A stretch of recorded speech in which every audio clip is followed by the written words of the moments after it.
Welcome, everybody. Welcome to Collide, where we collide on a lot of things of Marvel and DC. We enjoy it. We go hard in the paint with it. Right now, I have my producer with me, Pat. Pat, you're in the building. Yo, wait, hold on. Oh shit. Yep. Yo. What's good with y'all, man? Then we got Nas, you're in the building. Well, hello. Good evening. nice to be welcome back after so long. Then we got OG. OG, you're in the building. Hello. Then we got my man Sky. Sky, you in the building? Of course, of course. We out here always colliding, always debating each and every Sunday about Marvel and DC. Sometimes it comes into different uh political atmosphere, uh sources of religical or scientifical aspects when it comes to Marvel and DC because uh me, my producer and my panelist has seen a lot of Marvel and DC and we always talk about what we see from the artistic view from producers to writers. Good night. Order. Go get some water.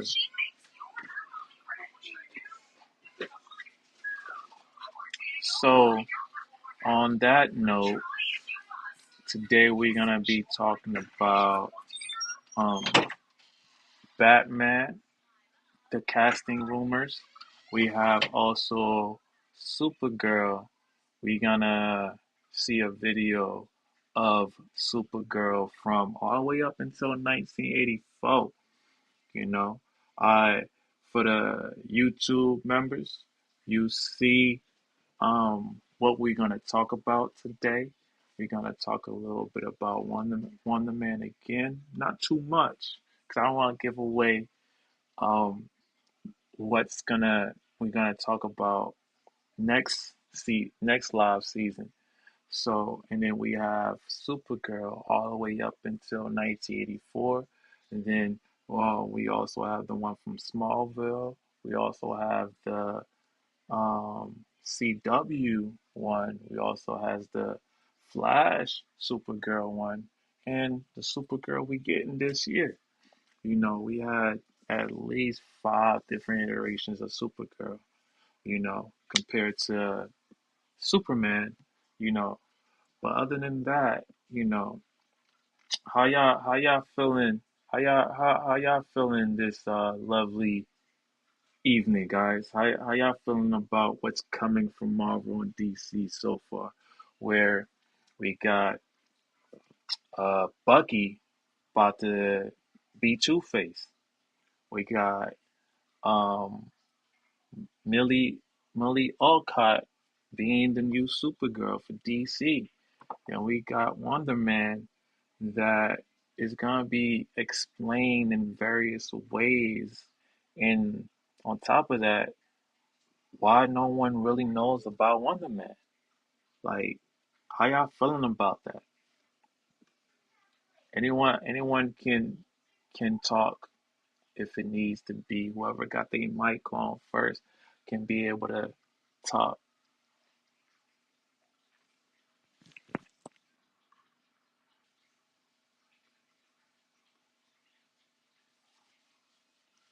Y'all have the floor. Whoever wants to elaborate, Sky, Pat, Ain't nobody gonna say nothing. Ain't nobody gonna yeah. say nothing. Well, I'm still wondering about Wonder Man. Bucky being Joker, that sounds fire. I ain't even gonna hold you. I want to see how he looks with a like. I mean, without the middle arm, I definitely want to see that. That shit sound fire. That's only because that's the only time I actually like feel like I seen that particular actor. Like I don't remember seeing him in any other movies. So I would like to see him in a different movie besides being Bucky. I thought his name was Sebastian Stan. Hmm. Could That be wrong. Let me look his name up. I posted Yeah, on a on a top. Sebastian Stan.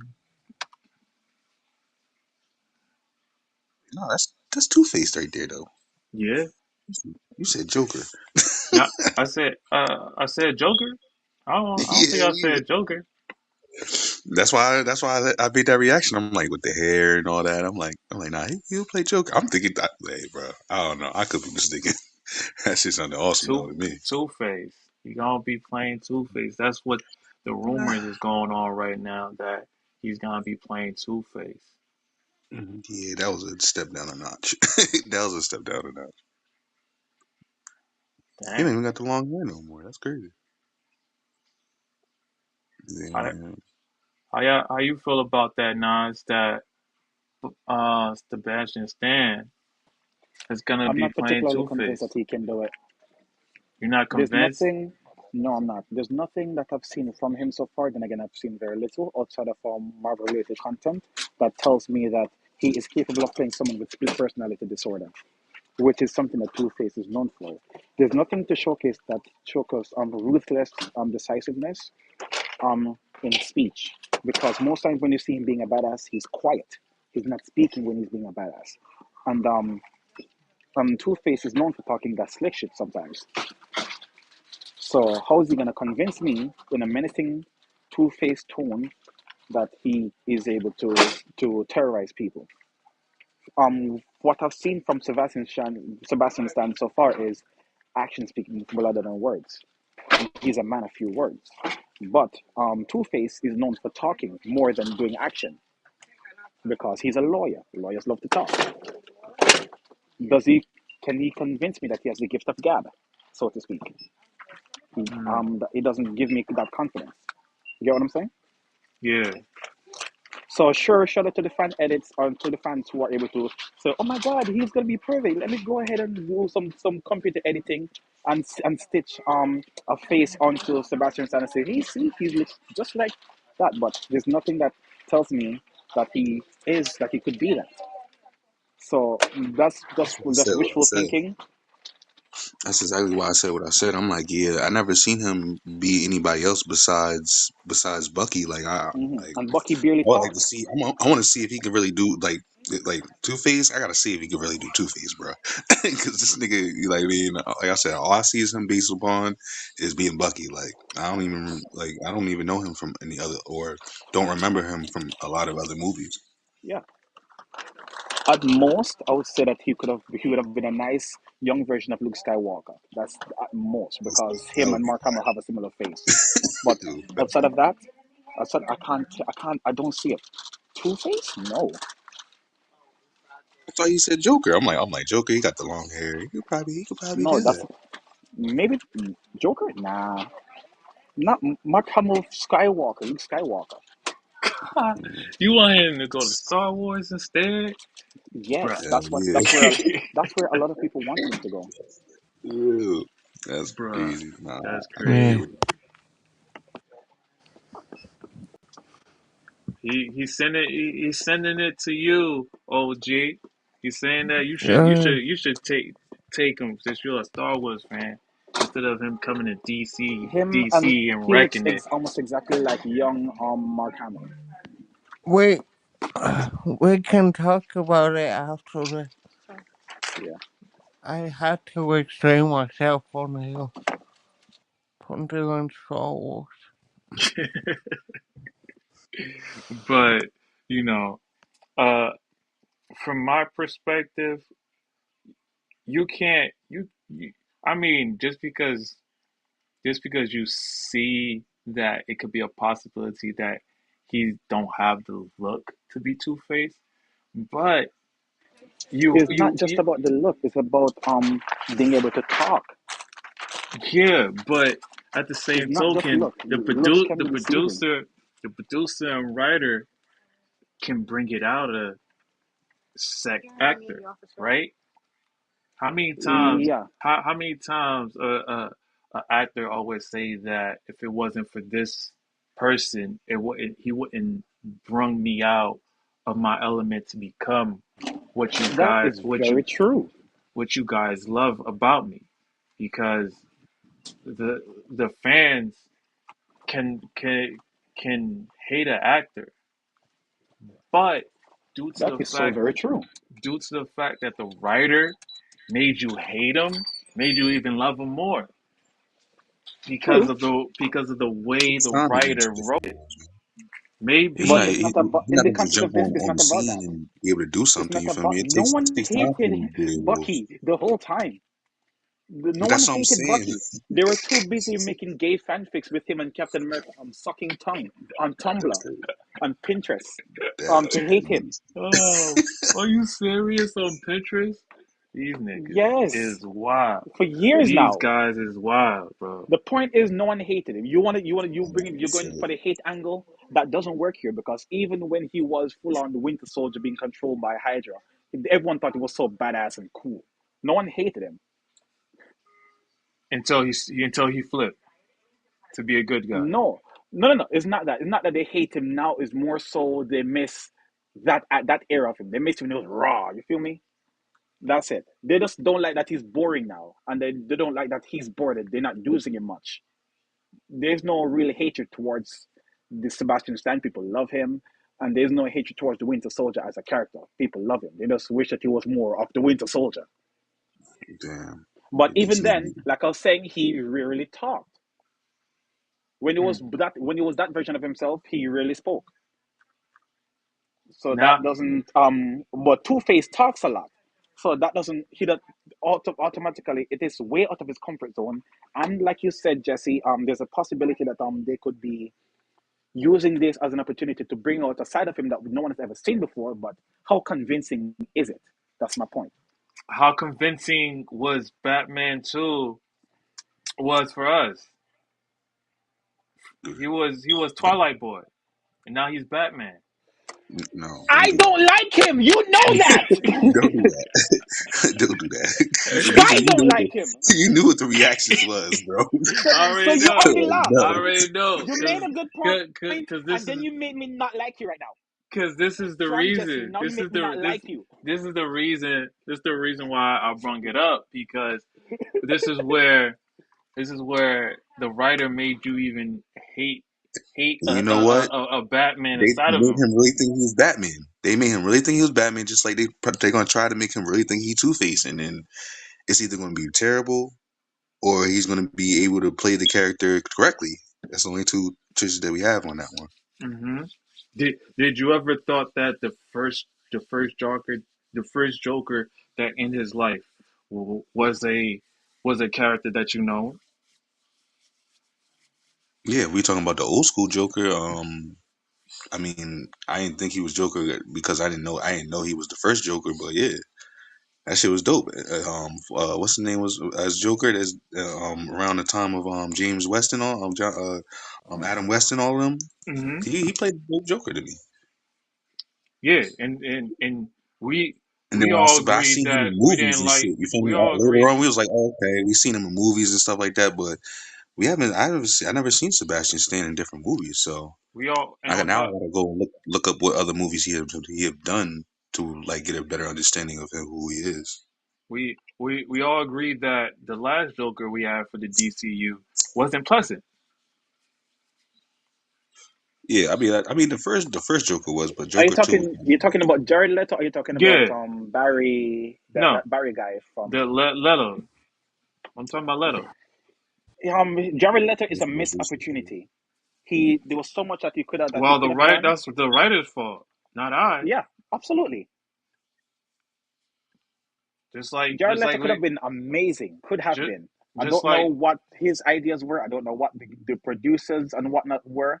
But like I mentioned a while back, we saw more Joker from Jared Leto in the music video for Purple Lamborghini than in the whole movie for Yeah, Suicide Squad. I'll give him flowers for that purple Lamborghini. The whole time he felt like the Joker in that. Yeah, I'll give him that. I didn't understand all the tattoos and the Yeah, it's a like. weird choice. It It's didn't definitely a weird choice. fit Joker You're not the and only one who the don't silver understand teeth. it. Like they Hmm. tried to make him like more like They try to make him hot and sexy. They try to make it for the bad girls out there, with yeah. daddy issues and whatnot. I didn't. With Marco I Robbie, didn't like that's her his name, right? outfit. I didn't like the tattoos. It seemed like they tried to modernize him in Yeah, a Yeah, you're not bad alone. way. yeah. You're not alone, OG. You're not alone. And then did we expect that the Penguin we got was gonna be gritty, good from from a guy that never played the Penguin? He's always been playing action packed movies. Did we expect for him to be Penguin until we saw it? That's it, bro. It takes Eh, time for you to get into an actor role and try to really be that person. It takes time, you know what I mean? But Yeah. you know what I no, no, no. mean? It's not that. It's all- It's not that. The question you should be asking is, did we ever expect him to play a fat penguin until we I, saw it? yeah. See, that's Because what I'm look at saying. it. I thought it was gonna be a You fat you thing. saw John Wick the part four, right? Facts. Scott Atkins played the fat guy who gambles. You've never seen him in a fat suit before until that Yeah, time. So it's that's the same crazy. thing. Mm. It's Yeah, just you didn't facts. think about it like that, no, did you? Oh shit, yeah. So That's that's what you funny mean to as say. hell. Because don't forget, back in the day, he was Bullseye. Yeah, he Philip was. Colin Farrell was Bullseye. So don't forget about Yes. that. Yes, he was. Exactly. He was. And Bullseye his was so comical, so he can tap into that. He can tap into that silly or whatever. And walking around in a fat suit all day is pretty silly. Mm. So don't sleep on Colin Farrell. I'm However, not. I'm at not. the end of it, he's not my penguin. I'm not. He's I'm just not. not. I'm not sleeping. I'm not sleeping on Colin Farrell. I'm making a That argument point about where when it comes to Sebastian Stan, he might be the type of guy. Go.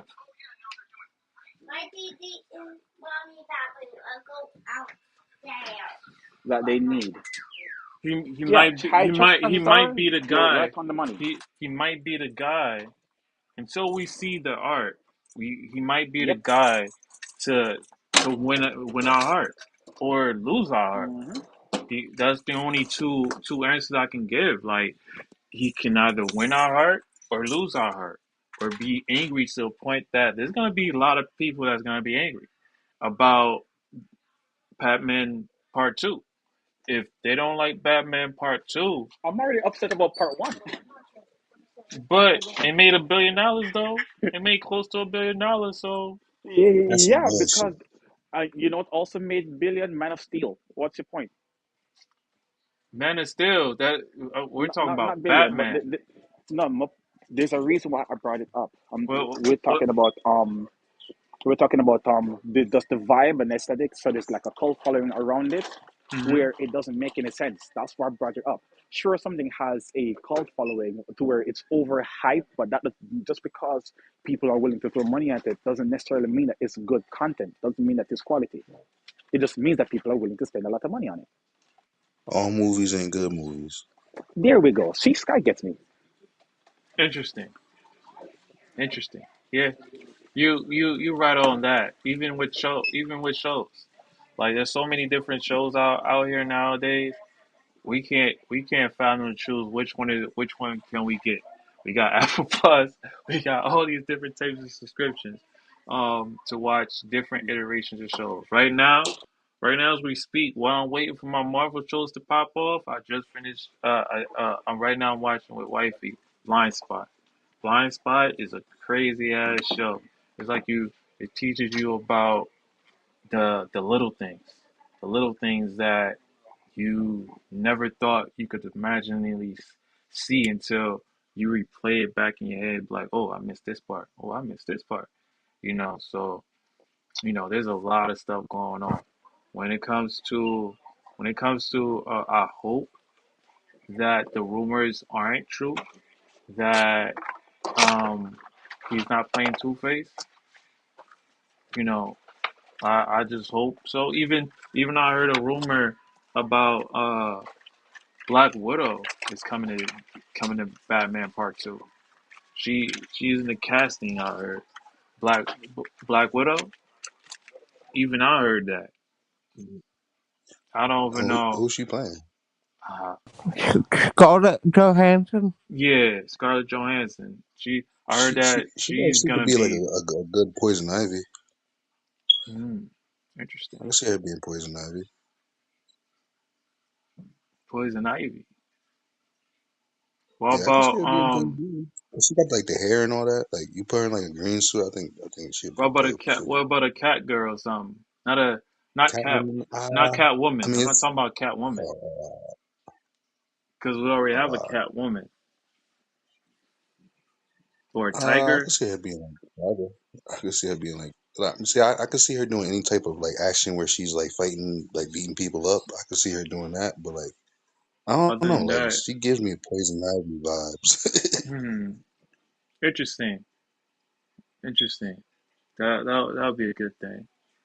You know, that would be an extremely good thing right there. I Oh, I just thought you could hear me. My bad. This what whole time I was talking, I thought you could hear me. what happened? Okay. So Pete Gaming, you have to ask yourself at this point in Scarlett Johansson's career, does she still have the physical capability to look like she can whoop ass the way that she was whooping ass back in 2008? She You remember played how in she was moving in Jurassic. 2008? She played other films though. Yes, but she her most actiony role that she did was not even Ghost in the Shell, but Ghost in the Shell was back in the day. Her most Yeah, actiony she thing did do Ghost was in the in Shell. the MCU, Oh shit, I right? forgot about that. Hmm. Yeah, but can she move like that now? If you want to act, you want the heroes to look or your characters to look as believable as possible. Are you gonna Yeah, be able that's to why I Are you said gonna Poison be able to Ivy because believe? Poison Ivy ain't kicking ass like Exactly. constantly. That's You what. feel me? Oh, that's right. I was muted, so you couldn't hear me when I was saying Poison Ivy. But Poison Ivy, and just give her some CGI plants. Let the CGI plants whoop ass. All she Yeah, have to do is just stay there and look pretty. Hmm. that's what I was saying. That's exactly what I was saying. I was like, Because yeah, you want it to look as pretty as you want it to look as good as possible. Like yes, it's believable that she's capable of doing that. You don't want to I think that put would her in be a boring position for where her she at has to this point, fight though. I think because she if you wouldn't do even do it that, because it's boring. Like you're not fighting no, like you're not really doing much fighting. You know what I mean? So, like that's the only downside to it. She not, being, Black Widow. You feel me? She's yeah, being like, because chances are if you give her like a Black Widow or not Black Widow, if you give her like a Catwoman role, it's gonna look as bad as watching Samuel L. Jackson and Captain Marvel fighting. Remember that when they try to convince him that he's young and spry and hip, and he's going Hmm. exactly. You don't want that, right? You want the actors to look believable. You don't want to be taken out of the reality of the story that you're creating. yeah, facts. Just like comic comic book news does share the same thoughts with us. He says here in a big headline, what this means for Batman Part Two. If Stan is playing Dent and potentially Two Face, it sets up a more emotional charge villain arc. Past reports also tied Scarlett Johansson to play her wife, Dent, Harvey's wife, adding more depth to the Dent storyline. So Scarlett Johansson's gonna be playing his wife. Okay. That doesn't that See, doesn't sound reasonable to me. so I'm there's sorry. no so in other words, there's no reason to make a big deal out of it. It's like people do, like, oh my god, we have this massive character, this massive I mean, yeah, but I'm sure you already see superstar his who's wife. gonna be Like here just to be an extra. Like who cares? that shit is Like stupid. who? She's still getting work. Good for you. You feel me? Hmm. There's nothing to write home about. People are just bored and they have nothing better to do. Like, huh, content. They Hey. can make better use with her, bro. They can make better use. That's how I feel. But it's not. is that I saw this came up on my feed, and I wanted to talk about it and see how y'all feeling about it because there's mad sources out there, news outlets talking about this since last couple of weeks. And on January 8th, he posted this. He was like, Harvey Dent might be played with Sebastian Stan. If You that's what know, they want to do, then by all means. But but I I'm not I, I losing sleep just over it for now. I just hope this ain't confirmed. You know. The next topic I do want to talk about is my favorite all time ones is Supergirl. I want to talk about Supergirl for a little bit. I seen a lot of different Supergirls. I seen the Smallville version. I seen uh the the CW version. I seen the DC the DCEU version. I see. So far it's between the Smallville version and the one from Supergirl, played by Melissa Benoist. So Mm, far it's a tie between them. But that being said, there's one thing that they seem to lack that Smallville does a better job at. So overall, I would give it to Smallville, and that is the fact that Supergirl grew up on Krypton to some degree. So she knows more about that civilization. So she's more of a bitter person. Whereas the Melissa Benoist version from Supergirl, she was more kind-hearted. She is the exact um personage of what Superman should be. Super, her Supergirl. exact demeanor. Yes, in that show Supergirl on the Arrowverse, she is Mm-hmm. exactly how Superman is supposed to be, which is not so. She's supposed to be more bratty. She's supposed to be like Raphael, but with a vagina. Raphael from the Ninja Turtles. That's who she's supposed to be. Which they Shit, try to do for the Flash TV that's show, crazy. for the which they try to do for the Flash movie. The only problem is that version of Supergirl that they had the wrong hair color. That is supposed to be a blonde. The black hair color is Lois Lane's daughter and Superman's daughter. That's where they messed up. She calls herself Kara Zor-El, but she looks like Superman's kid, not his cousin. So that's where that lost points for me. But in terms of the character, how they portray, that's a wonderful portrayal of what Supergirl from the comics is about. Her the violent nature, that's exactly I how like the she's supposed to animated be. version, the animated series version of Supergirl. I like that one better. The anime version. Yeah, she was like pretty low, like pretty much raw, and then she was with Darkseid, and then Darkseid had her trash and shit. That Are shit you was talking fire. about the Justice League 1, 2, and 3? I Is that what you're think referring so. to? The movie? No, no. Even before that, when she was on Superman animated series, and they had Ah, just oh showed yeah, her yeah, with yeah, the yeah, red yeah, boots. yeah, Yeah, she was yeah. fire. Back in the That was day, that was a yeah. fire iteration of Supergirl. She was definitely a good character to bring out at that time. And then you had Superman Apocalypse. Yeah, Yeah, facts. She was yo, when she fought Darkseid, that shit was fire. Like, I'm sorry, that's my favorite iteration.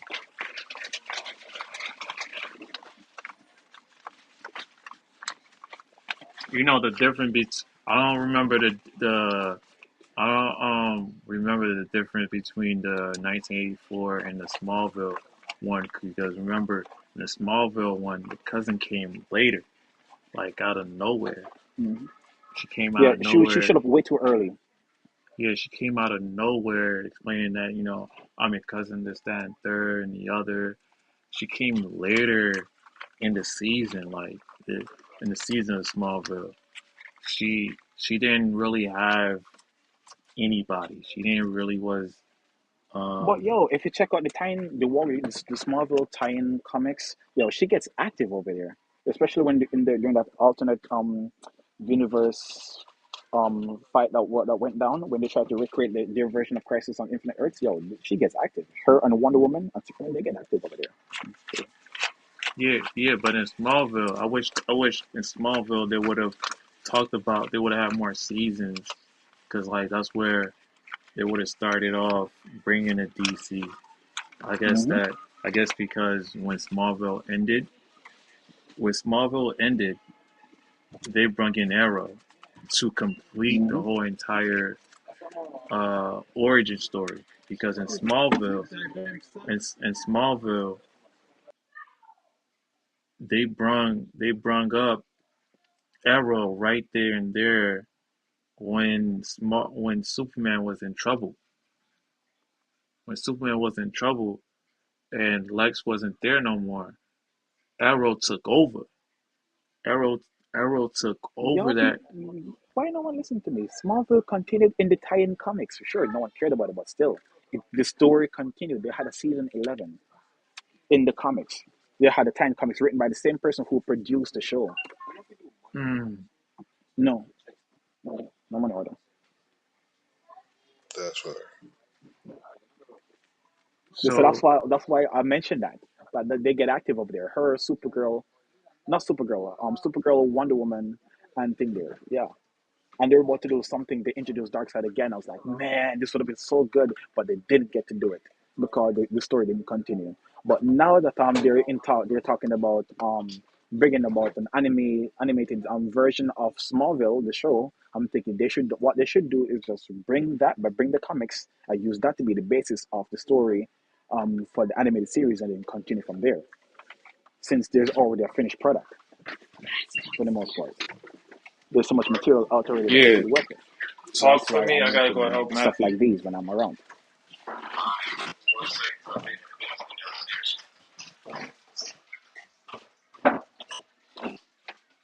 Anybody else? I understand. I mean, I don't think some of the iterations of Supergirl is actually good though. Like, I know it's different iterations, but like, I don't like some of like the Flash Supergirl was fucking ridiculous. Like, that shit was out of No, hand. from season one, two, and three, she was fine. After that, what the heck? Yeah.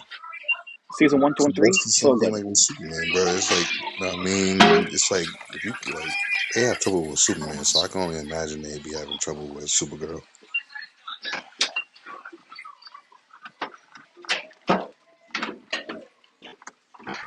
And it seemed like this Supergirl in this movie is an alcoholic, it seems like. Yeah, that's the thing. I don't know where James Gunn is going with that, so I'm kind of very skeptical of it because it's just like very uncharacteristic, so to speak. But again, just I have to just trust the process, and hopefully this factors well into the story. Though in It's just retrospect, it kind of makes sense it's that she's just an like alcoholic Thor. because Like, she would have just experienced her whole civilization just wiped out. Unlike Superman, she actually knows what Krypton is like. She grew up there. She had friends, family, went to school there, went to so many dinners and sleepovers and whatnot, and just to see all of that taken away from you just like that. And now you're sent to this other place to go take care of some kid, and by the time you actually get there, he's a grown man, so he doesn't need your help anymore. So you're just out there on your own. Like, so what am I? I'm just useless. No, I could see that making someone an alcoholic, especially someone who just lost their whole civilization. I get it, I like how it but take now, place in space. That's yeah, pretty cool. Cause like if it took place on mm, Earth, it'd be like, we already just had Superman. You don't have to really be on Earth. So I exactly. feel like they took it in space, but now it look like, see, when you said what you said, it reminded me of Thor when he was getting out, when he was drinking and all that shit, and then he became with Guardians of the Galaxy. He went to space. It gave me that same vibe. Give me that same Mm. exact vibe when you said that shit. That's the goal. So they're probably gonna do something like that. And on what do you know? Thor, not Thor. James Gunn worked on Thor in Guardians of the Galaxy with the MCU. So he's gonna probably do something similar over in DC. We already see it with design aesthetic of for Superman suit. So who knows what else he's gonna bring up with him?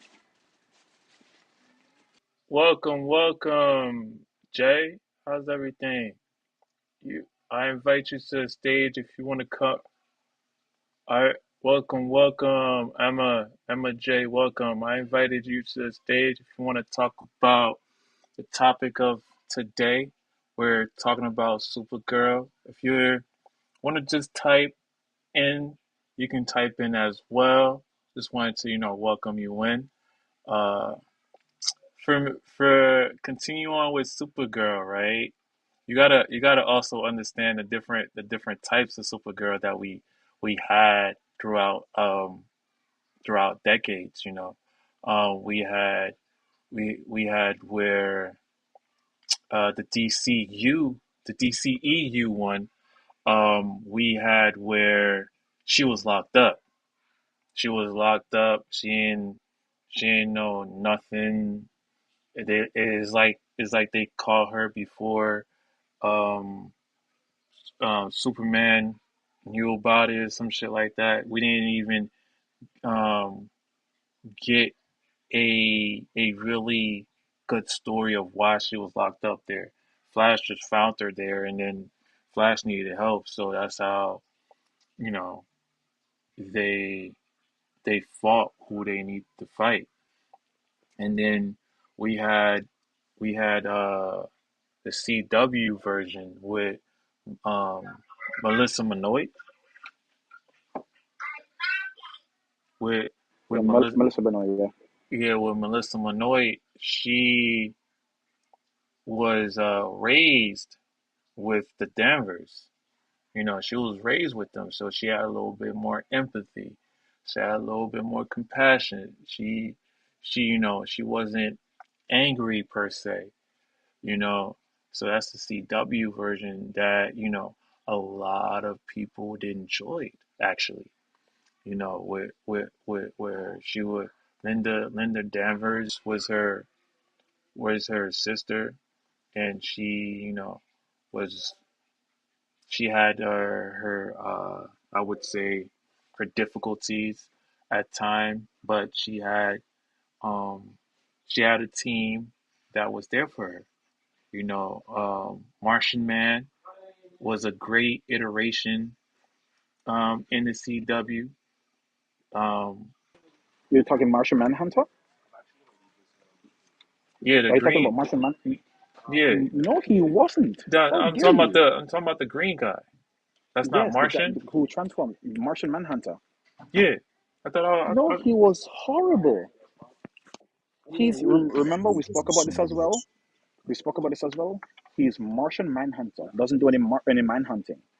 He's known for being a cop in Metropolis and a detective in Metropolis. That's what his identity is, not the head of the DEO. I never said that. I said he helped. He, he said he was a great. He said he was it was a great portrayal in that thing. No, it's not. It's serviceable for what they were doing, but overall, That's what I no. meant. That's, you Yo, know, yeah, but you I'm wanted to, technical. You know this already. I've you never wanted seen to a good iteration of collide and Martian make it Manhunter. seem like he's a bad guy. The way the writer, I've never seen the a good iteration Especially of when it was Martian time to Manhunter. actually bring in the Hank Henshaw, since they want to make Hank Henshaw black. And they say, "Oh, I'm Cyborg Superman." No, you're not. It's evident that you're not. You are. Uh, but you guys know I'm technical already, so you shouldn't have played that one with me around.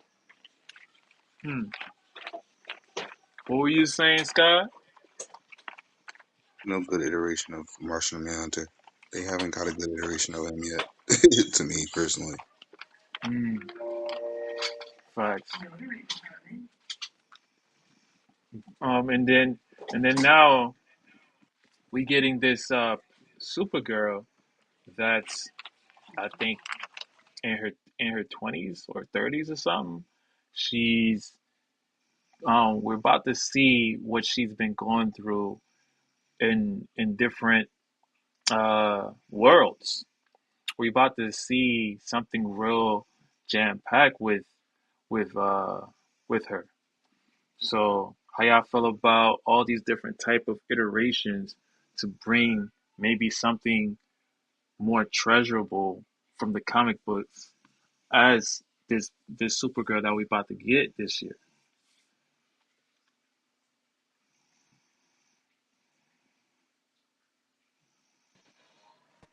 She's on the younger side, so that's a plus. I like that she's on the younger side. I would have loved if, in comparison to like the age gap, so to speak, between her and Superman, I wish it was wider. That would have been so much cooler for me personally. And I'm pretty sure that I've shared my reason for that. I think that it would have been so much better, story wise, if the version of Superman that we're getting was around for longer than 3 years. I think that would have been so cool. That he's built up a bit of a reputation because he still seems like on the younger side coming out. Like, yes, we know that the actor is young, but here's the thing: Superman doesn't really age that much, but the human playing him, David Cornsweet, does age. So how do you fix this? So that he was like around from like he's been Superman for at least from 2010 or something like that, Hmm. instead of just being Superman for 3 years now. I think that's just lame. Like have him be like 15, 20 years in the game as Superman, so that everyone he would have had enough time to build up a reputation. People would have been like, they know who he is, they know what he's about, and it's easy to rally behind him instead of seeing him butting heads with Guy Gardner of all people. Interesting. Has anyone read the Woman of Tomorrow comic? I know I haven't, but has anyone else I read read the I read comic? I started reading it, and the portrayal is gritty. The portrayal of super woman of tomorrow is very gritty, and I'm enjoying it. It's not like it's not enjoyable.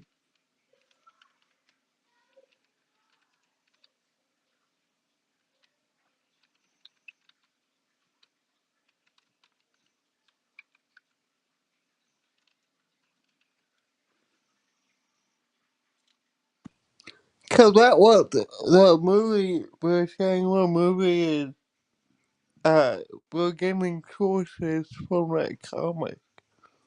Mm-hmm. Cause it's gonna be like space western, so we're gonna get like a western feel of of I would say artistic viewpoint, or the clothing,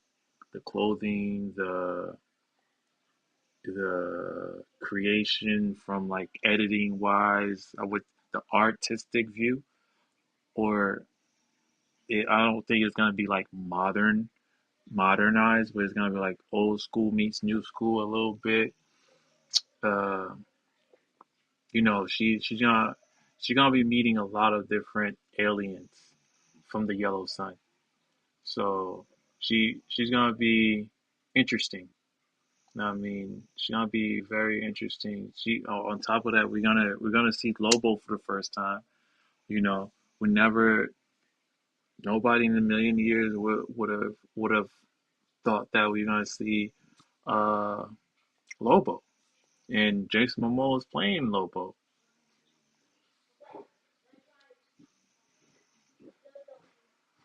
Oh, speaking of Lobo, we already knew that he had the perfect presence for it, but in terms of the like speaking, um, I would definitely say after watching Fast 10, I totally 100%ly, if that's even a word, I'm inventing a trademark today, that he is capable, that Jason Momoa is capable of not just playing the physical like role of Lobo, but speaking as Lobo, because Lobo is kind of silly in the way that he speaks.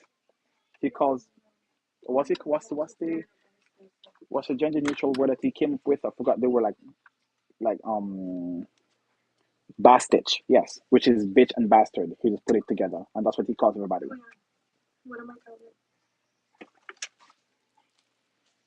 So, and but those the way that how silly and goofy he was in Fast 10, I 100% believe that yes, he is capable of playing that role. So I am fully behind it. I just hope that he hasn't really like aged out of the role, or not really. Not the word I'm looking for. I hope they make it as believable as possible, like bulk him up even more, because he's supposed to be an over stereotype of what macho was in the 80s. That's what he was made for. So I would love if they do their best to showcase that. Anybody there? He was also Aquaman. Matthew, go Yes, inside. but Aquaman, him playing Aquaman was not enough to convince me that he can play Lobo. That's my point. Go inside the room, But Matthew.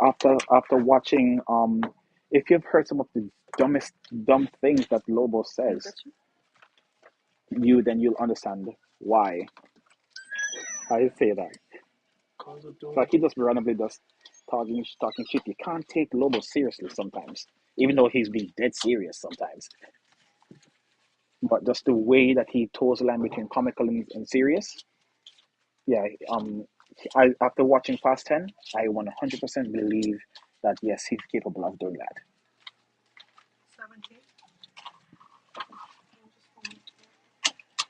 Hence why I say what I say in the way that I do.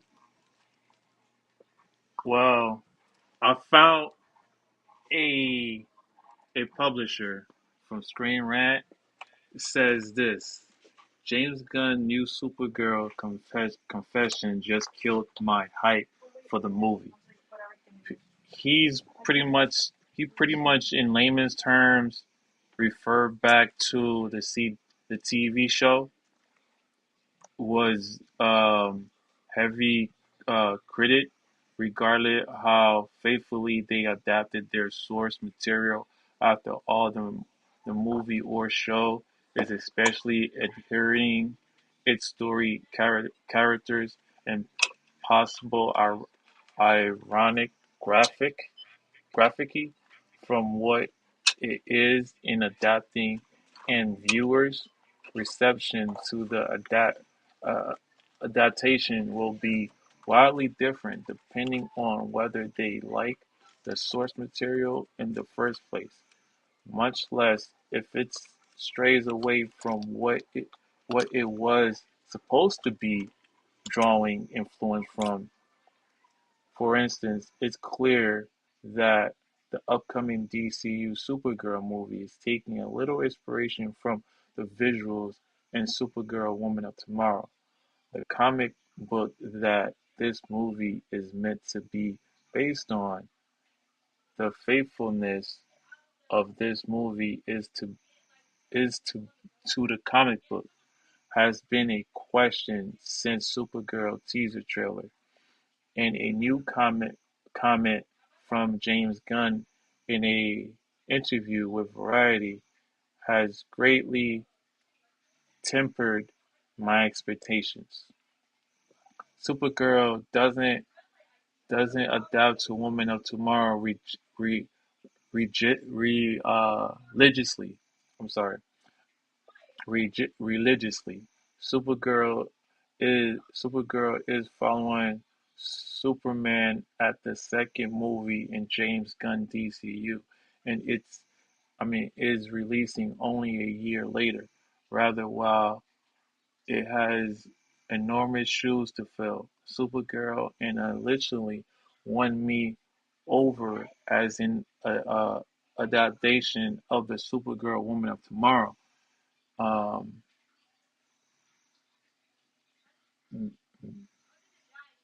That hype has been deflated after viewing the teaser trailer, as well as hearing in James Gunn Variety interview that Supergirl may not be the Supergirl Woman of Tomorrow adaptation I was hoping for. So yeah, so now this this publisher has a problem where James Gunn says that I love Millie Alcott in the movie. It's a space fantasy which is like Guardians in a way, but it's based on the Tom King's book. It doesn't follow in religiously, but it has a lot of the core of that there. What James Gunn is saying is that it has core elements, but does it don't expect that the whole story of Woman Tomorrow is gonna be portrayed into the show, into the film. It's gonna have core elements. Like I guess Lobo is a core element. Um I guess where she travels into space is a core element. But far as probably the way James Gunn is gonna write this out and what story he's gonna play, maybe it won't um follow the core elements. Maybe it will just follow what he's envisioning that the core elements can intertwine into. So I just hope for the best for Supergirl, you know, with, Supergirl Woman of Tomorrow. That's one element. And then I wanted to show you guys at the end here, if we're talking about Supergirl. It's a small little clip. It's a very small little clip. It's a all different types of iterations of Supergirl from 1984. So I'm gonna play that for you guys in a second.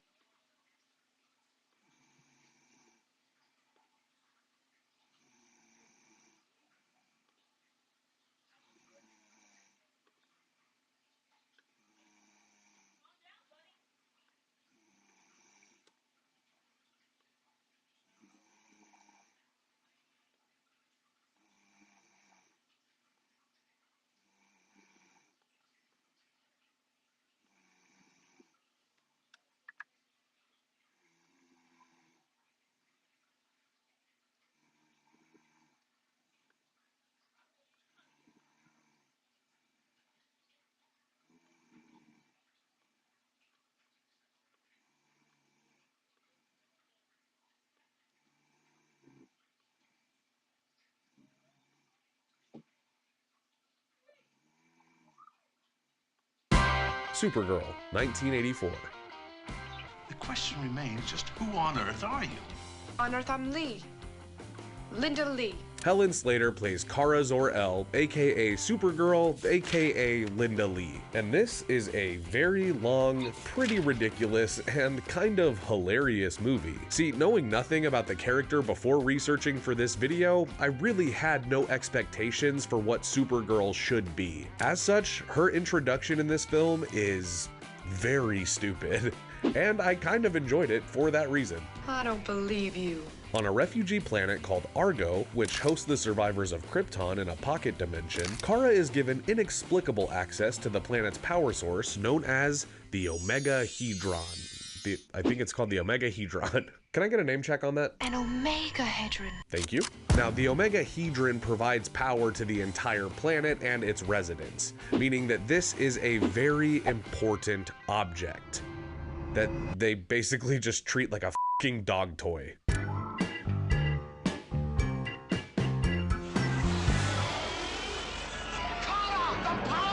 Naturally, this results in Kara accidentally letting the Omega Hedron fly off into space, and it leads her to get in this very stylish spaceship to chase it down. While in pursuit of the Omega Hedron, Kara finds herself in Earth's orbit and getting power from the yellow sun. Then the Omega Hedron lands on Earth and into a picnic basket that belongs to an evil witch who proves to be the antagonist of this film. By the way though, this movie does take place in the Christopher Reeve Superman universe. There's like a couple of Easter eggs. And he's gonna get creamed if he's not too careful. Hi, Jimmy Olsen, photographer. I don't really know how I feel about this movie as a whole, but here's what I learned about the character of Supergirl. This version of the character is definitely in line with Christopher Reeve and his take on Kal-El. She's hamming it up more and lacks a lot of subtlety that Reeve displayed, but ultimately she's aiming for like a shy and harmless daytime persona and then a more confident persona when she turns into Supergirl. As far as the core of the character, it seems like having her be less masterful and less sharp than her cousin is really at the center of it. Like, I don't see myself watching this movie over Superman 1978 anytime soon, but I do think that if you were to to watch the two movies back to back, it would really highlight the core differences between these two characters, which is kind of just the level of skill and maturity. Supergirl still feels a little bit undercooked, where at this point Superman, you know, was Superman. Also, Helen Slater's hot, right? Dude, what? What? I love you. Supergirl, 2015 to 2021.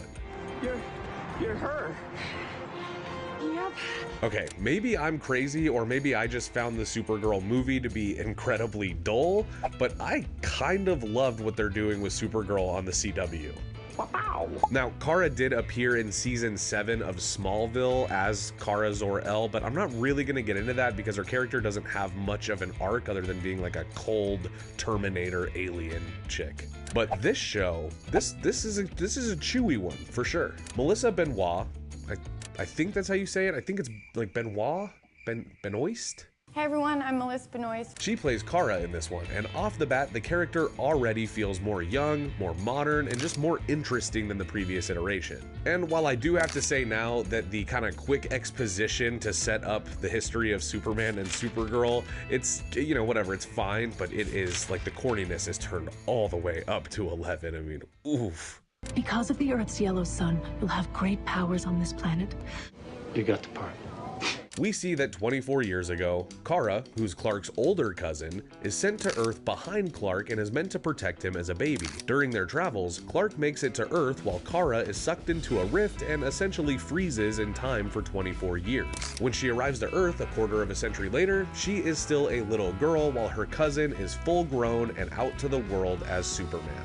Now the older cousin who was meant to protect her little cousin becomes the little cousin, and Superman is protecting her. In fact, he even gets her adopted by Helen Slater herself and Dean Cain, who played Superman as well. The Danvers. So Kara is adopted by a family of scientists called the Danvers, who know Superman and help Kara hone her abilities. She's not a superhero for most of her life, being raised entirely human.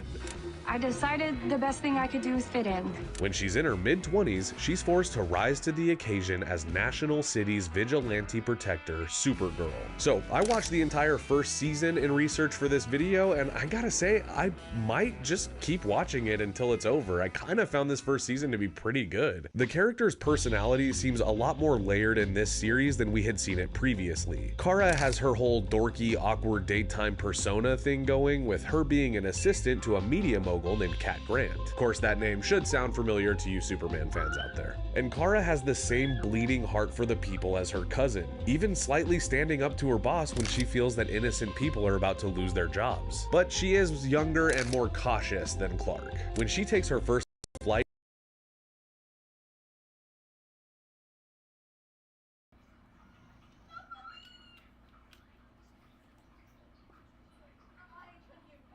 in the middle of a blind date to save a plane from crashing, we see the change in her as she realizes that she was meant to do so much more on this planet than be an assistant to a media mogul. So where Helen Slater Supergirl was a little bit ditzier, more harmless and unassuming, Melissa Benoist's Kara is awkward and messy and knows when to be a badass. Also, Melissa Benoist, super hot, right? Dude. The Flash. Now, up until this week, this was the most familiar I had ever been with Supergirl in media. And that's partially because they just took a big piece of Superman's arc in the Flashpoint comics and kind of copy and pasted it over to Kara, who's played in this movie by Sasha Calle. Say what you will about The Flash as a movie, Lord knows I have my problems with it. For the record, I think this is insane. But I actually think the MVP of this film is Supergirl. If you're not familiar, in the DC Comics run of Flashpoint, Barry goes back in time to change the outcome of his mother's death, and this creates an alternative future where Thomas Wayne became Batman after his son Bruce is killed by Joe Chill. Martha Wayne becomes the Joker out of anxiety and grief, and Superman becomes a tiny, scrawny, weakling, little emaciated fuck who's no good to anybody because he's been imprisoned away from Earth's yellow sun, which, as we know, is the source of his power. It's then up to Barry to rescue Superman and have him save the day, and that's Flashpoint. In this movie, they do their own versions of most of that stuff. You want to get nuts? And instead of Henry Cavill being Superman and giving him a Black Adam frail-bodied CGI treatment, we got Sasha Calle being introduced as this universe's Supergirl. They gave her basically the exact story of Superman in Flashpoint and just applied it to her. Now in this movie, Supergirl is nothing like we've seen her before. She's like stoic and pissed off and pensive and has absolutely no room for positivity. I'm not saying I blame her if you look at the situation she's in this movie, you know? But it is interesting to see the contrast from Supergirl the TV series because there are no similarities between them. This Supergirl is experienced, she's vicious, she's mostly unfriendly, and she is all the way woman of steel. I'm not a human. Bro, Sasha Calle though? She's hot, right? Oh my god. Superman 2025. Finally, folks, the introduction of Millie Alcock as Supergirl in Superman 2025. Now, introducing new characters is something that I would say this movie did extremely well, in that it decided to forego any need for origin stories or background information and just sort of drop you off at the party where everybody there is already friends and thus have no need to give exposition about where they came from. But with Supergirl, it's different in that they did give us a little bit of exposition. It's a brief scene, but she is introduced and here's what goes down. Superman saves the day and he's in his fortress getting ready to rest up after a big battle, and all of a sudden a giant hole blasts through the roof and we see a red and blue blur that turns out to be none other than Kara Zor-El. She appears to still be hammered from the night before, and we get a little bit of exposition from some of the robots who explain that she likes to party on planets with red suns so that she can get drunk. I'm not going to get into the logistics of how she could travel from a red sun planet to a yellow sun planet and still be drunk because to me it doesn't really matter. What I can say from her immediate introduction is this is exactly what I think this character needs. And it's clear from seeing this one scene and reading that book in conjunction with it that this Supergirl is going to be hiding some big insecurities. We're talking about pain and grief and self-doubt. I mean, she comes from a planet where all of her people have been destroyed, she lost 24 years of her life, and now she's aimlessly wandering from planet to planet looking for purpose. But I think she's going to be hiding all of those insecurities behind walls of booze and rebellious behavior, which is going to make for a very fun movie, and also make for an incredible arc where she can learn to put that stuff behind her and get into heroics instead of antics. I think the tease for this character in the movie made me very excited for what's on deck for 2026's Supergirl Woman of Tomorrow. Don't make me get rough, okay? You wouldn't stand a chance. But what I want to know, of course, is what you guys think. Who's been your favorite on-screen Supergirl? Or are you like me and just completely unfamiliar? If that's the case, I might suggest watch the CW show, at least season 1. Call me crazy, I think it's kind of good. And I will see you guys in the next one. Have a super day. That gentleman put a nice 12-minute clip of adding all the Supergirls together, and it was great. I watched it before this podcast. I watched it like 2 weeks ago, trying to figure out, if this was a good person to see, and he set it on the money, like from different iterations and reasons why he believed that the CW version was the best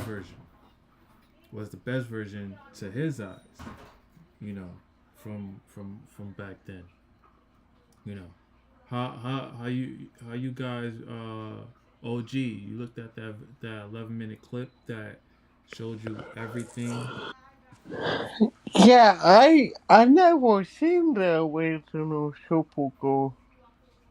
I didn't know that was a thing. Yeah. That's crazy. Yeah, he did it very well, putting it all together with even the with Christopher Reeve's one, then the Smallville version one, then the DCEU version, all the way up to the CW version, And now we're gonna see this one that's more, that we're gonna see her jumping from planet to planet. We're gonna see those hitting spots that we didn't see. Right now we have the older version one, The CW one was like when she was like a kid, and then we grew with her in CW. You know, that was, that's how you know they they showed that side of Supergirl, like from when she was a kid till now, and then Superman had to you know uh, find her adoption and stuff like that. You know, so it's crazy. It's crazy how you put that together for people to see, and I commend him. You know, I commend him for his work that he did. You know, I appreciate it because if it wasn't for this guy, I would have had to uh, and make a video like him. But you know, he already did the work, and I appreciate it. You know, when I get up there, you know, you're gonna get a little bit of that. You know, but on the next topic, we have we also have I do want to talk about what you know uh, James Gunn is talking about. James Gunn is talking about a lot of things, and I wanted to let you guys know what he's been up to.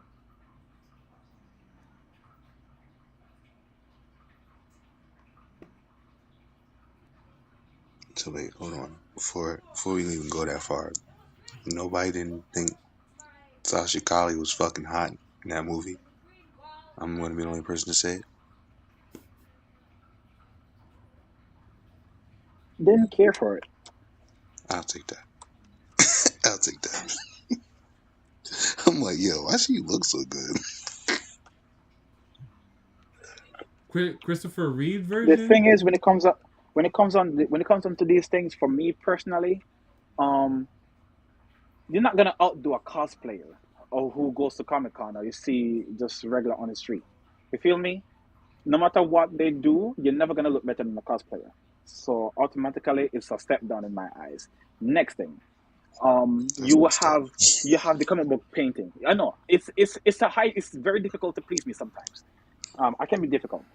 Um, when it comes on to what the comic book portrayals look like, they they're drawn almost like skin with body painting. That's how they're drawn. So when you see them in live action portrayal now, it doesn't always hit the same.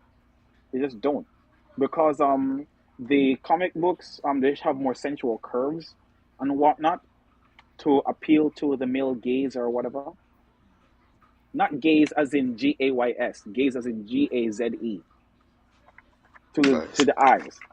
I'm like, Yeah, damn. I'm like, damn. Why she look like? She look good. What the fuck? I'm like, wait. That yeah. definitely was not It's good. But appealing when to I'm the looking, I'm eyes, so like, to she speak. bad as That's what hell. I. Yeah, so she perhaps she does something for you, but for me, nah. No, I don't care. But then overall, it's a general thing that I've come to notice. Facts. You're never gonna look better than a cosplayer. Come on, you've seen some cosplayers. They look like damn. You see, the thing was, she didn't look like she didn't look like she played in the movie good, but she just looked it good with the suit on. To me, like that's all it was. Like she just looked good with the suit on. I don't know why. And also, I was kind of figuring. I was wondering to myself, okay, why are you even here? I'm not here for you. Get off my screen. So which one was your favorite Supergirl? Nas. For me, I it's mean, between Smallville and it's definitely Smallville. Smallville, number one.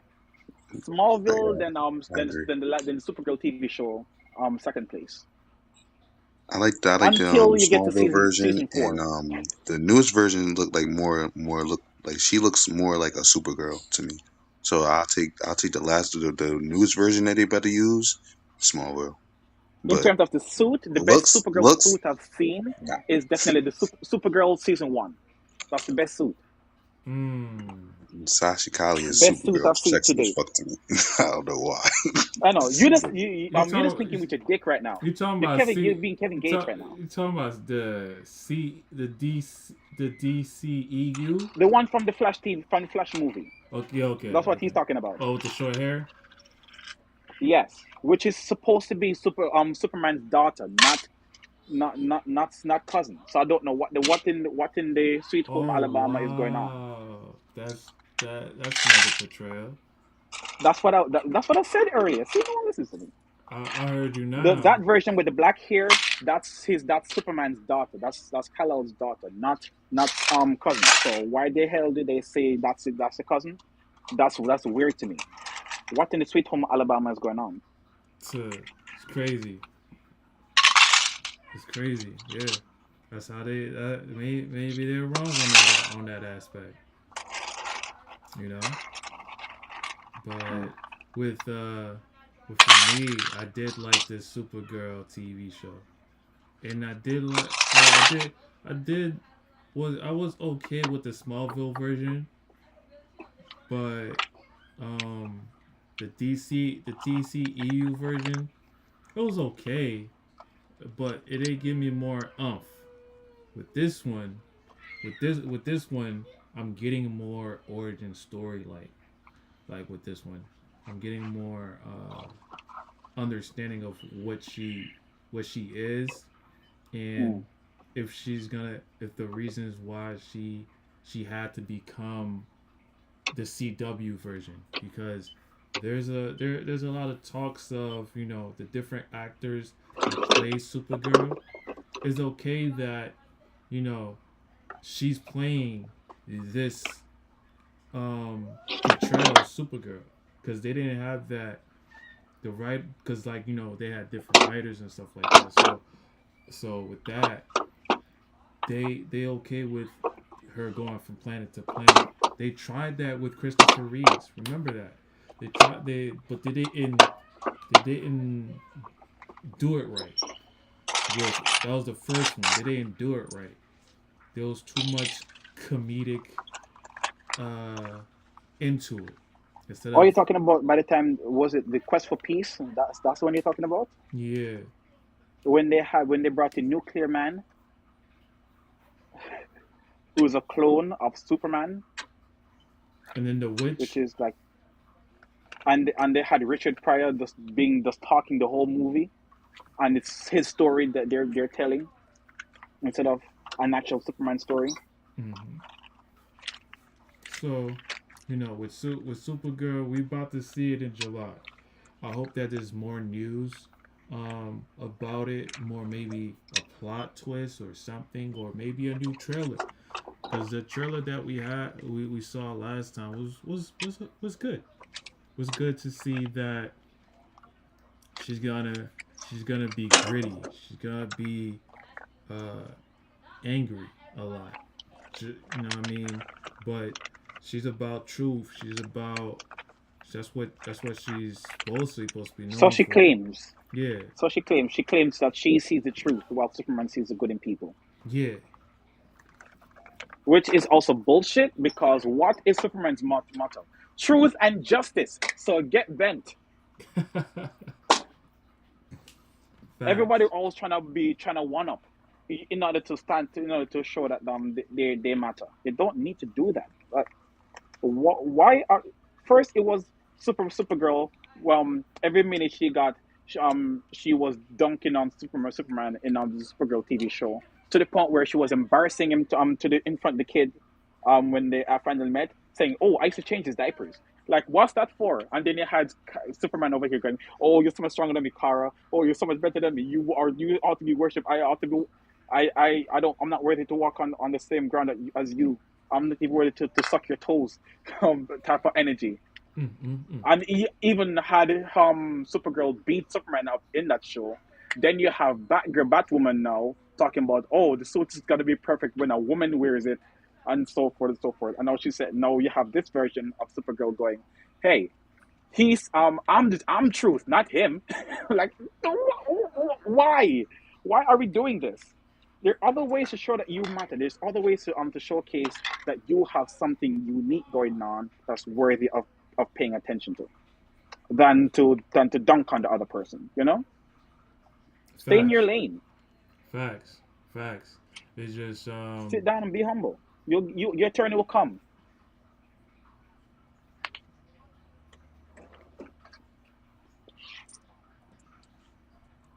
Your turn will come, and when it does, it's gonna be so good.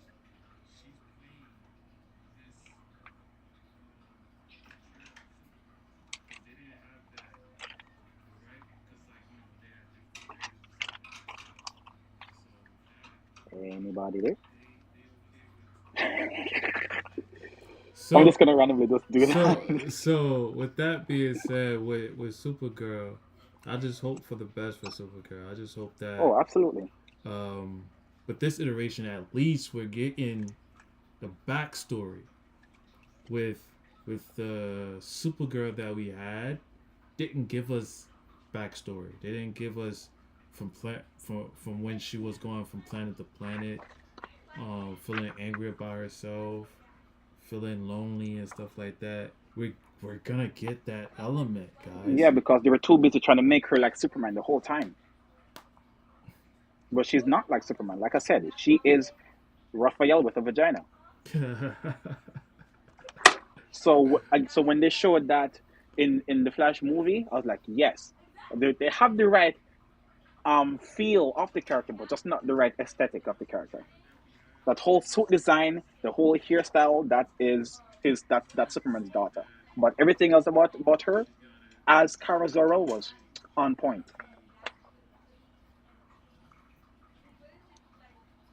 Facts, facts. That's why I can't wait to see the next uh the next trailer. I can't wait to see the next trailer and see what's gonna be going down for for that. I just want to be able to see the interesting elements that's gonna be happening for Supergirl.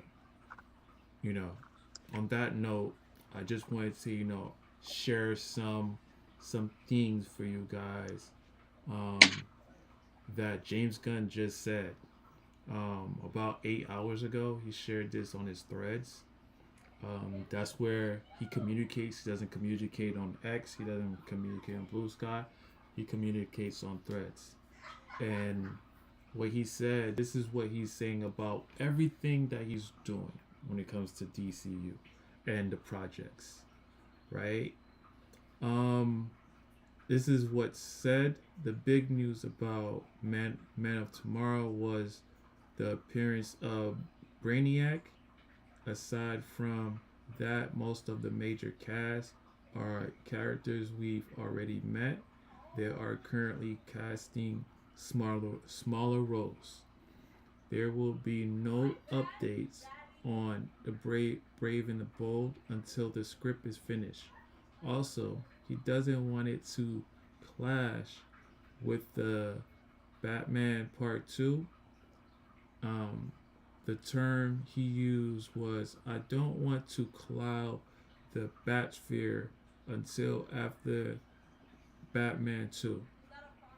Many DCU projects are close to being greenlit. One unknown project has already been Dynamic Duo is not being rewritten to be part of the DCU. The film is progressing really well. He has denied the belief that Batman and Wonder Woman are in Man of Tomorrow in any capacity. He's not denying. So that means maybe we'll see Batman, maybe we'll see Wonder Woman, maybe we will see that character there, maybe or maybe not. He confirms that they are casting a female character for Man of Tomorrow, and that scoopers probably assumed it was Wonder Woman. Sam McCurdy will be sim, cinematographer for Man of Tomorrow. He worked on both seasons of Peacemaker, Shogun, and Monarch, Legacy of Monsters. There there won't be a trailer for Clayface for the next couple of months. James Gunn hasn't seen the film yet, which is in the first cut. It's still scheduled for release in September. Gunn states that he won't have two Batman movies coming out of in the same year. His final answer states that he's going back to work on storyboards right now.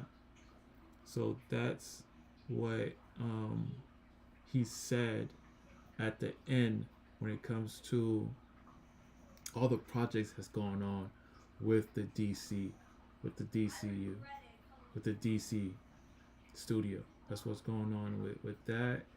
There's, you know, Netflix trying to take over as well. You know, y'all know what's going on with that already. I just wanted to, recap on DC Studios as a whole and what projects is still happening. Now, with Wonder Man, I do want to be able to talk about it a little bit more. I do want to be able to explain what's going on with Wonder Man and what type of iteration we'll be having. I hope that by this week we should have another trailer that gives us a little bit more synopsis of Wonder Man. Not everybody might not enjoy Wonder Man because it's a character that no one really likes or never heard of, other than us. Other than us that knows about Wonder Man from the comics. There's a lot of different iterations of who Wonder Man is, and we will be, giving a recap of Origin. If you haven't watched the last stream, we did talk about Wonder Man a little bit more thoroughly, and if so, I'll definitely do a brief synopsis of what Wonder Man is and what type possibly he could become in this type of iteration, and does it really fit in this timeline? That's another question. Does it really fit in this timeline? Do y'all think that having Wonder Man now fits in this timeline?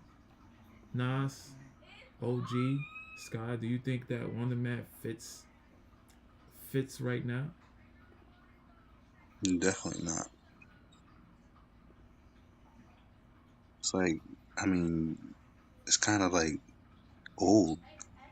So it's like, I mean, a lot of people don't like, even we don't even know like who he is fully. So it's like, whatever generation that he came out of, that's probably like where he was good at. But it's always good to bring out a new character and see how people react to it. So I mean, shit, people might actually like Wonder Man. I mean, he might be the new superhero of today. So you never know.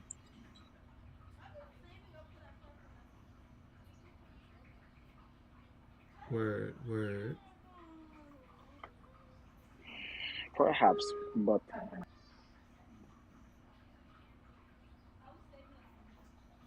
like I mentioned the last time,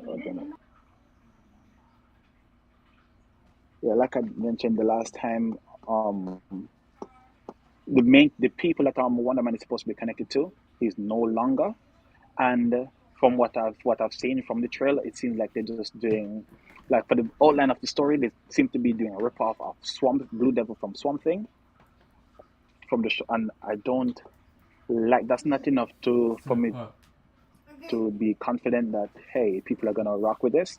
Maybe they will because as Sky mentioned, or as not Sky, as Jesse mentioned, not many people know about Wonder Man or what it's about. So it means they have a lot of wiggle room to play with.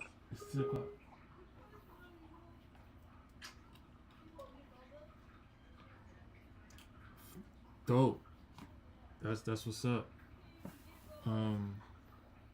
Well, we'll see. We'll definitely see what's to come with Wonder Man, because looking at this um Marvel.com article, and then going back on trailer, supposedly, Marvel is also doing another project called X-Force. Do anybody know about that? X-Force. Didn't they try that already in Deadpool? Was it Deadpool 1 or Deadpool 2? That they Two. tried to do that? Yeah, definitely two. I'm not rocking with it. Nah, X-Force is well, I mean, last time I checked, like the comic book iteration was actually OP, but it's mad different versions of X-Force. Like it's so many people that done did it. It's like you can't really tell which one is like the original.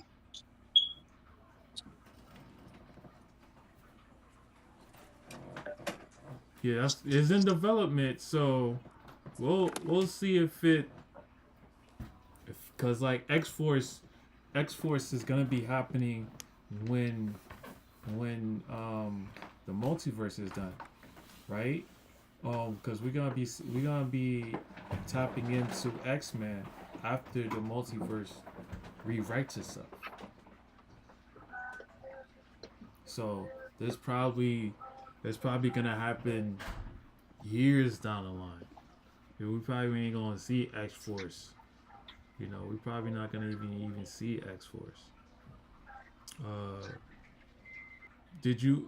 Nas? Did you also hear that Sony raised his hands up to Marvel and said, "Take my characters. I'm done trying to make a Spider-Verse other than the animation that they did." How you feel about that, Nas?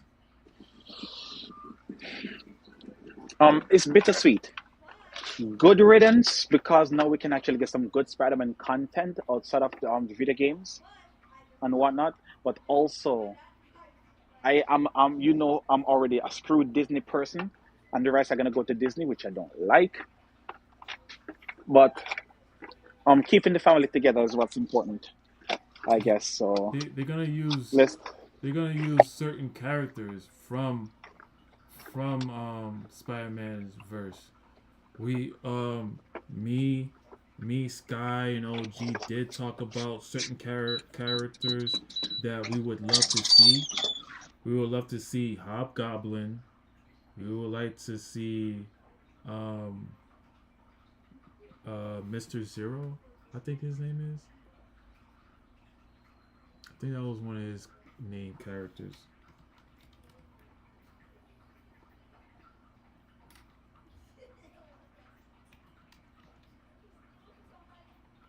Wait, aren't we already getting Tombstone?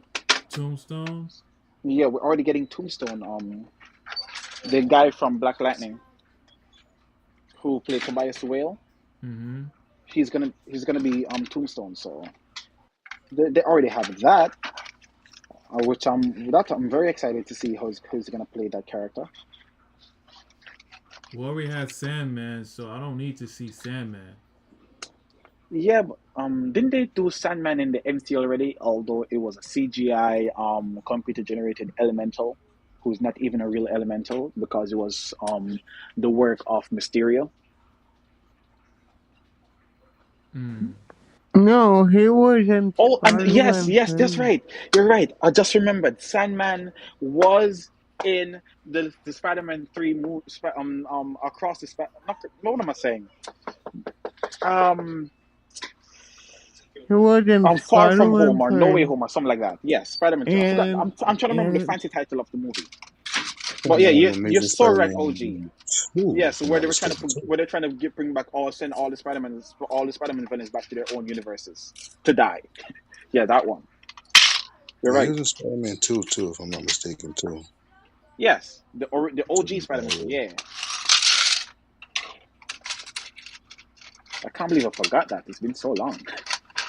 I feel old now. Back in my day. in my era.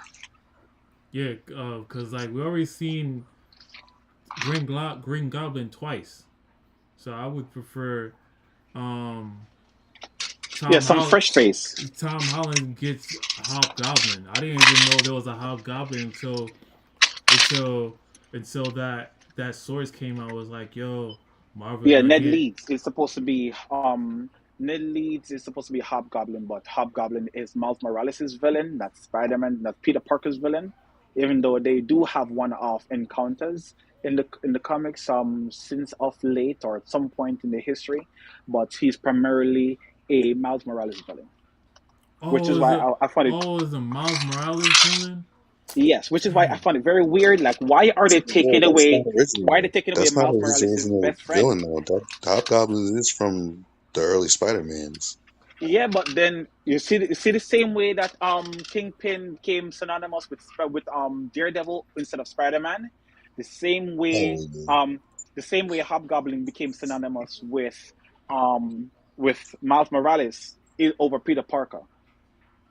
Because I remember Ned Leeds did have something to do with one of the deaths of one of Spider-Man's well, one of Peter Parker's girls.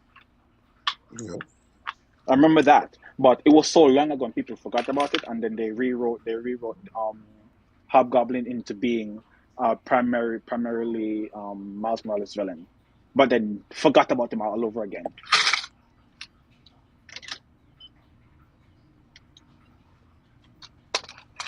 And we already got Mysterio. We just got Mysterio, so we don't need to see that again. Correct. So But he would be a cool addition to the Sinister Six, though. He would be he's already if they were to go that route.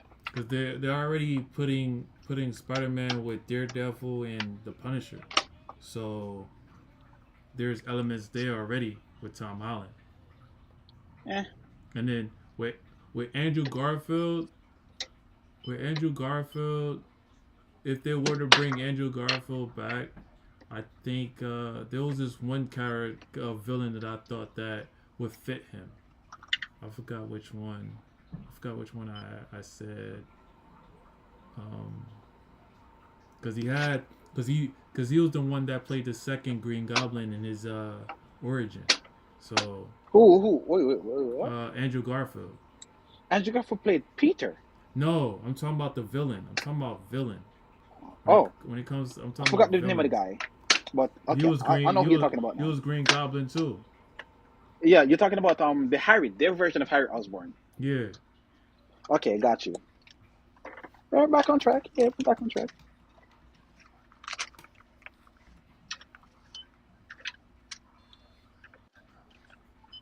We have Doctor Octopus already. Tom Holland should get his own Venom. We are getting from Tom Holland Kingpin. So we don't need Carnage. We, we seen Rhino. We seen Morbius. We seen Prowler. Prowler was the second Prowler Spider. Was is the Danny Glover or Childish Gambino in No Way Home. yeah. So yeah. Yeah, one of them.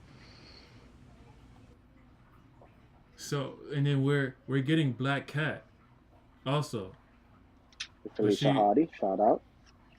Girl with the eyes of bad luck. So the only thing that's missing, as far as with villains, is Hobgoblin. For I would say Hobgoblin, maybe Hobgoblin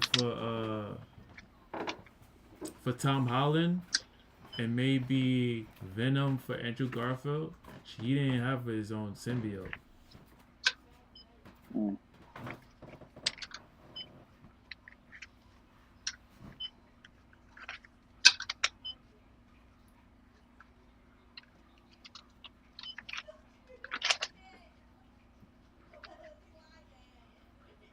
Or what about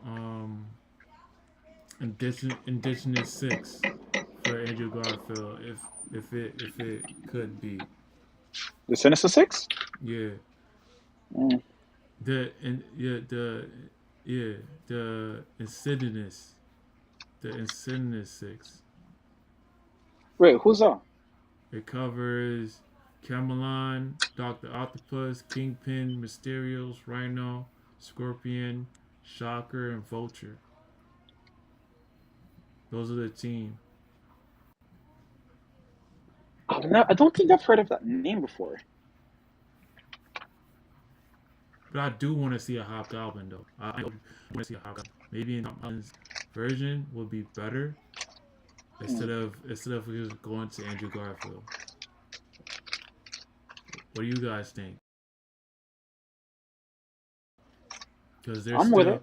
there's still characters that we're still missing as far as with villains.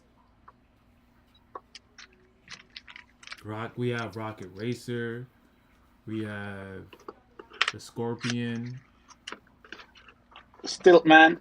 He. We had Who became a Daredevil villain? We had Spider Seeker.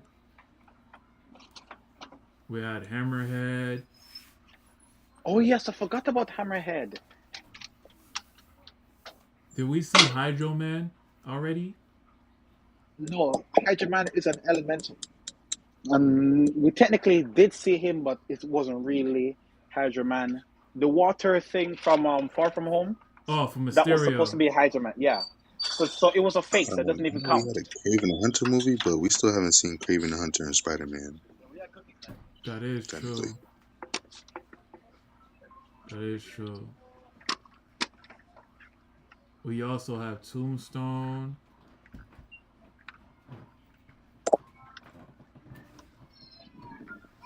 We have Vulture. We have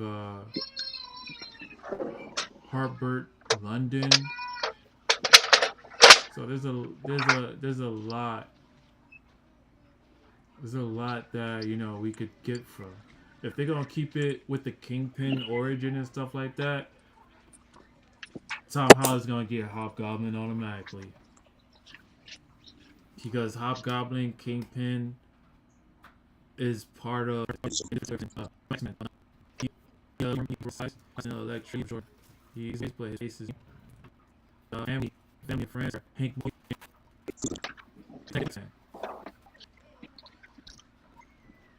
I forgot believing the villain, bro. What the fuck? I thought she was an anti-hero. Nah, she's a straight up villain. But Spidey tapped that and said, "You know what? Don't like, okay." Either. Yeah, she Amazing Spider-Man 2. Felicia Hardy in one of the people in the office who worked on Harry Osborn. Oh, facts. But they just didn't really do much.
With her, like, at all. So that's why you forgot that she even existed. That's crazy. So yeah, that's what we know from Sony right now. Sony raises hands and be like, "Yo, Marvel, you could take some of the characters," and they might take some of the characters for Tom Holland. Right now, he has his fourth Spider-Man movie. And standalone, so to speak. Andrew Garfield should have his fourth one. Tony McGuire had 4. There's a lot of No, he characters. needs a third, not a fourth. Third, he needs a third. Andrew He needs a Garfield third. needs. Andrew Garfield only has 2. Damn. He So needs a third. he needs a third and a fourth. You jumped the gun now, going all the way to 4. Yeah. So he needs a third and a fourth with this particular Andrew Garfield, right? Just particular Andrew Garfield alone. What characters that they can utilize? They can use him as Spider-Man as Peter Parker's dad. They could have Tobey Maguire be Uncle Ben. Why? And use him. Why? He Why? had Because Ant-Man. He had Ant-Man. Aunt May. Yeah, so now they could say Melissa Tomei and Tobey Maguire be I'm saying Uncle Ben and Aunt May. That'd be cool. For who? Andrew Garfield? For Tom Holland. For Tom So Holland. have Tobey listen. Have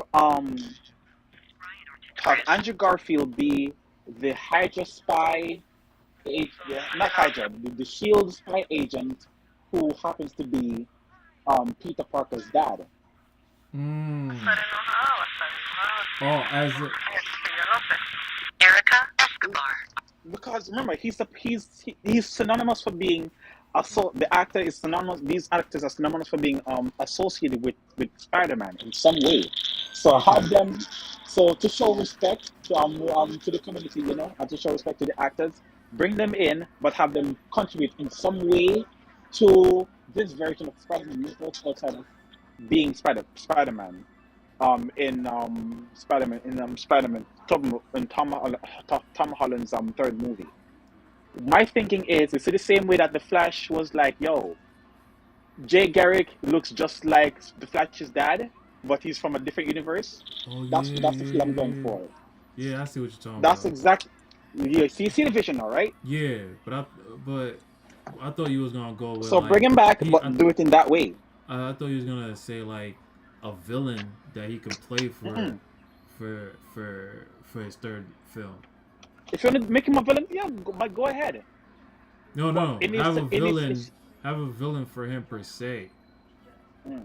Because like Marvel get to use all different sorts of characters now, and for me per se, Hobgoblin should go to Tom Holland.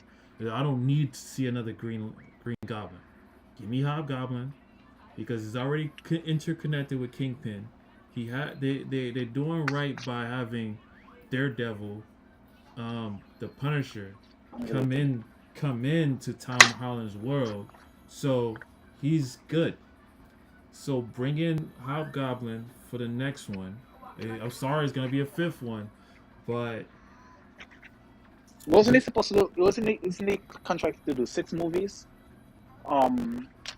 Isn't Tom Holland contracted to do 6 Spider-Man movies or something like that? I think so. Or was it just 6 movies in total? I think so. Yeah.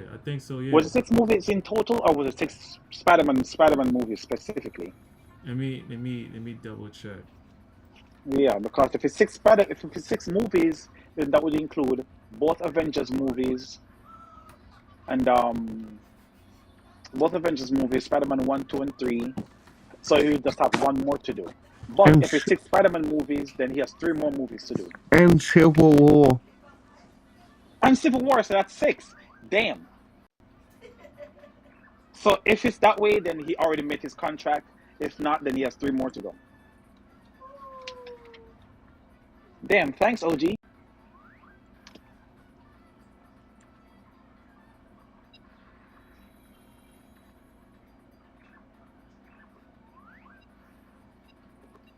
So, that is true. It says here, yes, reporting from late 24 and early 2025 indicates that Tom Holland is set for a new deal, including 3 more solo Spider-Man films, 4, 5, and 6, and appearances in the 3 other MCU projects, totaling 6 more films. So he's doing 6 more films. This is according to early 2025. So it says here completing a second trilogy and fulfilling a potential six-picture deal to continue his role beyond No Way Home. This deal allows for a major storyline involving Peter Parker mentoring Miles Morales before Holland potentially stepped back as suggested by fans theory and report with filming for Spider-Man 4 expected to start 2025.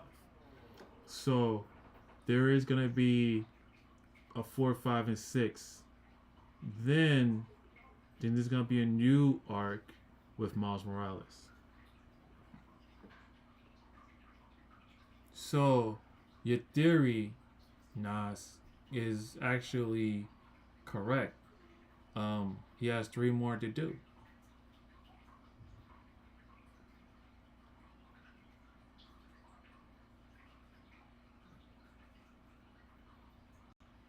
He has definitely 3 more to do.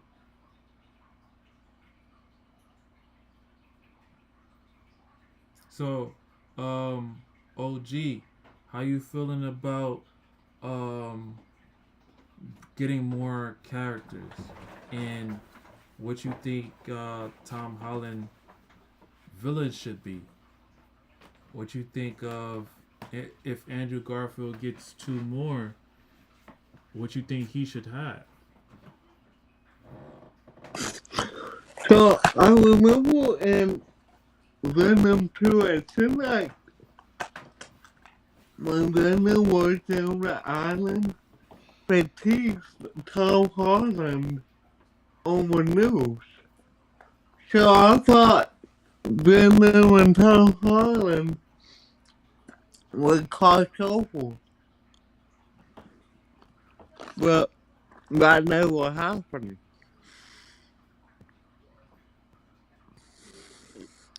And how are you gonna do Andrew Garfield? He's pretty old now. And I can make him an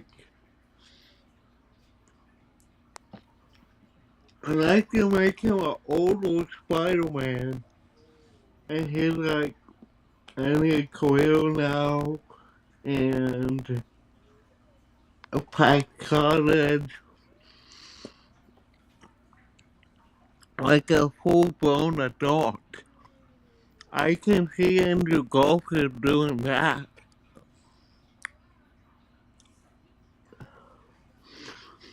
And for Venom,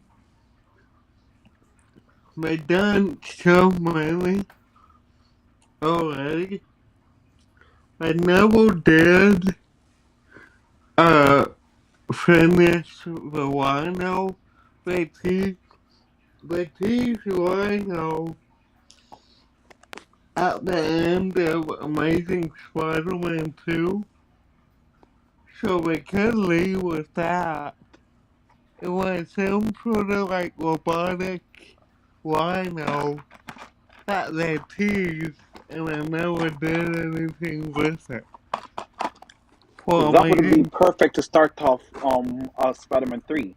And then just have that be the opening, and then just cut to 10 years later or whatever, and then show him being violent or still trying to process Gwen Stacy's death, and then whatever else. Because remember, in No Way Home, he said that, was it No Way Home or Far From Home? One of them. The last movie where all 3 of them met, all Spider-Man, the 3 Spider-Man came together. He said he went violent.